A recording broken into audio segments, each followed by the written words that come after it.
So this, good readers, is the Lago double barrel, and it's one of the only aggressive asymmetrical kind of mountain twins I've ridden. It kind of reminds me, let's go this way with it so we can talk about the asymmetry. This is my heel side, and yours too, everybody's heel side. But anyways, it kind of reminds me of, it has some aftertaste, some feel from like some of our favorites, like our aggressive mountain favorites, like the Libtech Hot Knife. It's fun. It's like, it's not a super stiff flex. If this was the early 2000s, you'd say, hey, this is a really fun all mountain freestyle board. It's a good job. But in these modern days and times, having asymmetrical and all this camber, like look at this thing, boing, boing. I mean, is camber pretty much from tip to tail. They say it mellows out a little bit, but nah, not really. And then it kind of feels a little flat, maybe going to a little rocker up away, way far away from the snow, and then back down to the snow. So this is all elevated, and this is just, boing, boing. There's some pop here. There's a lot of pop going on, and you can kind of see why this is Lago's board.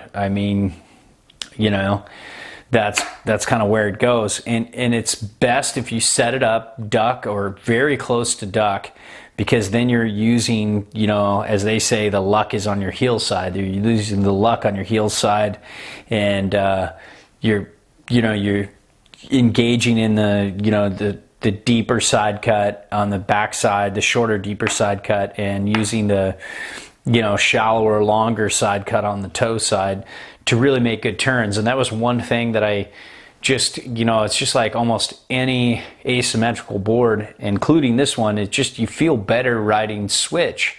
I just felt more confident. I felt like my switch was smoother. I was just, it was a happy fakie.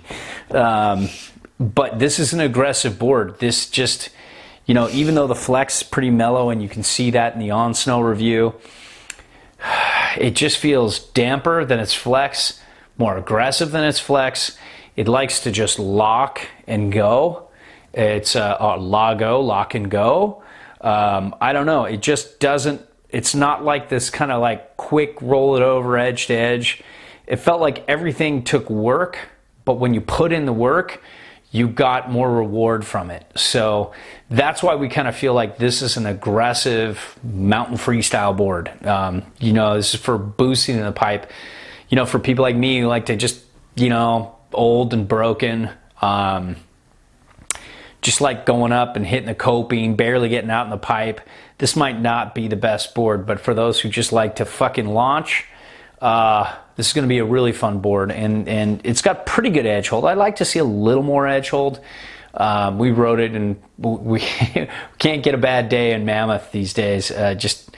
Conditions are always perfect. They're just too perfect almost. It's like, it's eerie. I'm afraid that it's so good that we're not going to get it like this for another 4 years, like what happened in 10-11. I'm like concerned. I want to see some bad days, so we know we're going to get something good later on down the line. But I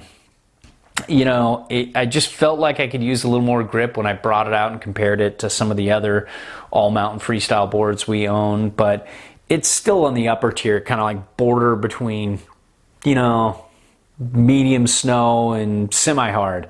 Just not, fully hard to icy. You don't want to deal with that probably with this board, but it just loves to set that edge and go. That's kind of its personality. It just says fucking launch me. It says charge hard, regular, and switch. And Zobel really liked that aspect of this board, where I could have used something a little more mellow. It's not an easy board to butter. It's old school, with kind of a modern take on full camber.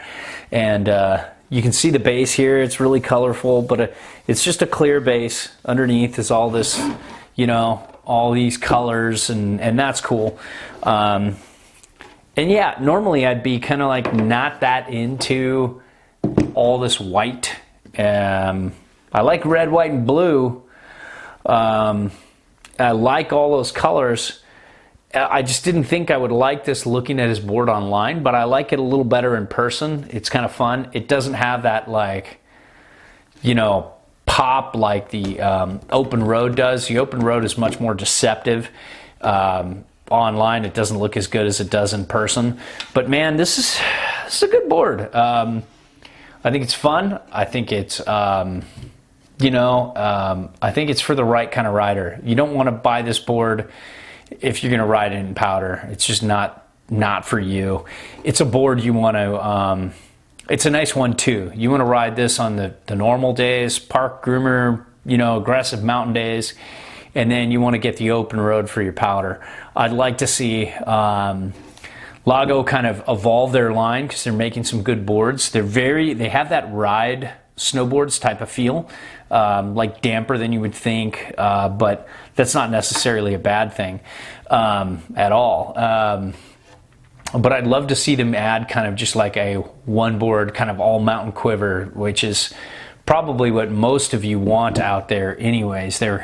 Not everybody can build a two board quiver and spend over $1,000 on two boards, so it would be nice to see them kind of find something kind of like this, kind of like the open road with rocker in the nose and tail, kind of like the open road, maybe with just a little more rocker and a setback, maybe a little longer tail, something like that, like an all mountain kind of middle ground board. I would love to see that as their next board. That would be really fun, and I hope their line expands. And it's always nice to see, you know, small companies get after it and try to be relevant in the big world of snowboarding. And this is a fun board, and I think it's not for everyone, but if the way I described it appeals to you, you could do a lot worse. So, you know, that's the Lago double barrel. It's a